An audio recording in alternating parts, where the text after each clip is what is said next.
नमस्कार. कधी विचार केला आहे का की आपल्या शहर किंवा गाव जिथे आहे नेमकं तिथेच का आहे? माणसं आपली घरं आणि समाज कुठे आणि का बांधतात हा प्रश्न साधा वाटला तरी खूप इंटरेस्टिंग आहे. चला तर मग आज आपण मानवी वस्ती आणि जमिनीच्या वापरामागील काही रंजक गोष्टी उलगडूया. जरा या चित्राकडे बघा. डोंगर, पाणी, सपाट जमीन. वस्ती स्थापन करण्यासाठी ही जागा एकदम भारी वाटते, नाही का? पण खरं तर इथे समाज वसवायचा निर्णय इतका सोपा नसतो. त्यासाठी अनेक गोष्टींचा विचार करावा लागतो. तर मग सुरुवातच याच प्रश्नाने करूया. तर मग या सगळ्याच्या मुळाशी एकच प्रश्न आहे. आपण एकत्र का राहतो? कुठून सुरुवात होते या वस्तीची? आणि याचं उत्तर गंमत म्हणजे आपल्या मूळ स्वभावातच लपलेलं आहे. अगदी बरोबर. माणूस मुळातच एकटा राहू शकत नाही.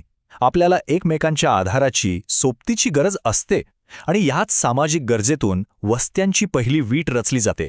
पण नुसती एकत्र राहायची इच्छा असून चालत नाही. लोक कुठेही वस्ती करत नाहीत. त्यासाठी योग्य परिस्थिती असावी लागते, जसं की चांगली जमीन, जवळचं पाणी, रोजगारासाठी आर्थिक संधी आणि शाळा, दवाखान्यांसारख्या सामाजिक गरजा. जिथे या सगळ्या गोष्टी जुळून येतात ना, बरोबर तिथेच वस्ती आकार घ्यायला लागते. आणि एकदा का वस्ती बनायला लागली की तिची वाढ अशी कशी होत नाही. तिचा एक खास आकार असतो, एक पॅटर्न असतो. इथे ना दोन शब्द खूप महत्वाचे आहेत: प्रकार आणि आकृतिबंध. आता यातला फरक समजून घेऊया. वस्तीचा प्रकार म्हणजे घरं एकमेकांपासून किती जवळ किंवा लांब आहेत, म्हणजे वस्ती दाट आहे की विरळ. तर आकृतिबंध म्हणजे नकाशावर, म्हणजे वरून पाहिल्यावर ती वस्ती कशी दिसते, तिचा एकूण शेप कसा आहे. उदाहरण म्हणून बघायचं झालं तर एखादा रस्ता, रेल्वे लाईन किंवा नदी यांच्या कडेकडेने वस्त्या अशा सरळ रेषेत वाढत जातात. यालाच म्हणतात रेषीय आकृतिबंध. आता याच्या उलट जेव्हा एखादी बाजारपेठ किंवा महत्त्वाचा चौक वस्तीच्या केंद्रस्थानी असतो, तेव्हा काय होतं की वस्ती त्या केंद्रापासून सगळ्या दिशांना पसरायला लागते. याला त्रिज्यीय आकृतिबंध म्हणतात. आणि हे तर एकदम सोपं आहे. कल्पना करा की मध्ये एक मोठा तलाव आहे. साहजिकच घरं त्याच्या भोवती अशी गोलाकार वसली जातात. यालाच आपण वर्तुळाकार आकृतिबंध म्हणतो. चला तर मग आता पुढे जाऊया आणि पाहूया की या लहान वस्त्या मोठ्या आणि गुंतागुंतीच्या कशा होतात. बघा, वस्तीच्या वाढीचे हे टप्पे आहेत. सुरुवात होते वाडीपासून, मग तिचं होतं गाव. गाव मोठं झालं की शहर, मग नगर आणि शेवटी एक अवाढव्य महानगर. आणि जसजशी लोकसंख्या वाढते ना, तसतशी तिची रचना आणि कामंही खूप कॉम्प्लेक्स होत जातात. शहरं जसजशी मोठी होतात तशी त्यांना एक खास ओळख मिळते. एखादा शहर प्रशासकीय केंद्र म्हणून ओळखलं जातं, तर दुसरं औद्योगिक किंवा शैक्षणिक केंद्र म्हणून. कधी विचार केलाय की आपलं शहर कशासाठी ओळखलं जातं? म्हणजे एक गोष्ट लक्षात घ्यायला हवी. आजकाल कुठलंही मोठं शहर फक्त एकाच कामासाठी ओळखलं जात नाही. जसजसा त्याचा विस्तार होतो तसतशी अनेक कामं एकत्र येतात आणि त्यातूनच शहराची एक नवी मल्टीफंक्शनल ओळख तयार होते. आता आपण एका खूप इंटरेस्टिंग पण तितक्याच महत्त्वाच्या फरकाबद्दल बोलणार आहोत. म्हणजे आपण ज्या जमिनीवर राहतो तिला समजून घेण्याच्या दोन पद्धती आहेत. एक म्हणजे जमिनीचं आच्छादन आणि दुसरं म्हणजे जमिनीचा वापर. भूआच्छादन म्हणजे लँड कव्हर. सोप्या भाषेत सांगायचं तर जमिनीवर नेमकं काय आहे, म्हणजे निसर्गतः तिथे काय पसरलेलं आहे. जंगल आहे, पाणी आहे की नुसता उघडा खडक.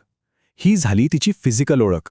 आणि याच्या अगदी विरुद्ध जमिनीचा वापर म्हणजेच लँड यूज, म्हणजे माणसाने त्या जमिनीचा वापर कशासाठी सुरू केला आहे, ही झाली तिची मानवी किंवा फंक्शनल ओळख. म्हणजे तिथे शेती होतीये, घरं बांधली आहेत की एखादा कारखाना उभा आहे. चला आता हेच त्या सुरुवातीच्या चित्रावर लावून बघूया. आठवते तिथे भूआच्छादन काय होतं? बरोबर, जंगल आणि पाणी. आणि तिथे जमिनीचा वापर काय असू शकतो? कदाचित पर्यटनासाठी किंवा मग मनोरंजनासाठी. आला ना फरक लक्षात? आता शहरांच्या अशा एका भागाबद्दल बोलूया जिथे शहराची हद्द नक्की कुठे संपते आणि गाव कुठे सुरू होतं हे सांगणंच कठीण होऊन बसतं. या अशा भागाला म्हणतात ग्रामीण शहरी झालर, म्हणजेच रुरल अर्बन फ्रेंच. हे असे एक ट्रान्झिशन झोन आहे जिथे एका बाजूला शेती दिसेल आणि दुसऱ्या बाजूला उंच इमारती. दोन्ही गोष्टी एकत्र नांदताना दिसतात. आणि याच फ्रेंचमध्ये किंवा त्याच्या पलीकडे येतात उपनगरं. ही मुळात स्वतंत्र लहान शहरं किंवा गावं असतात, पण ती मुख्य शहराच्या वाढीमुळेच मोठी होतात. म्हणजे त्यांची ओळख त्या मोठ्या शहराशी जोडलेली असते. आता हे सगळं नुसतं बोलण्यापेक्षा प्रत्यक्षात कसं दिसतं हे समजून घेण्यासाठी एक मस्त केस स्टडी पाहूया. आपण बघणार आहोत महाराष्ट्रातलं इचलकरंजी शहर आणि तिथे गेल्या 10 वर्षात काय बदल झालेत ते. आता बघा इथे काय काय बदल झालेत ते. जिथे आधी फक्त पडीक मोकळी जमीन होती तिथे आता मोठमोठे इंडस्ट्रियल एरिया उभे राहिले आहेत. जिथे तुरळक घरं होती तिथे आता एकदम दाट वस्ती झालीये. आणि शहराचा विस्तार कसा होतोय बघा, मुख्य रस्त्यांना धरून बाहेरच्या दिशेने. यालाच अर्बन स्प्रॉल म्हणतात. हीच ती ग्रामीण शहरी झालर जी सतत बदलत असते, विस्तारत असते. तर या सगळ्या चर्चेतून एक गोष्ट तर नक्की स्पष्ट होते. आपली शहरं, आपल्या वस्त्या या कधीच स्थिर नसतात. त्या सतत बदलत असतात, वाढत असतात, विकसित होत असतात. मग आता एक विचार करण्यासारखा प्रश्न आहे. आजपासून 50 वर्षांनी आपल्या शहरांचं रूप नेमकं कसं असेल? www.testwiser.com. Testwiser is a digital learning platform designed for students to prepare for board and competitive exams, offering chapter-wise tests and full-length mock tests.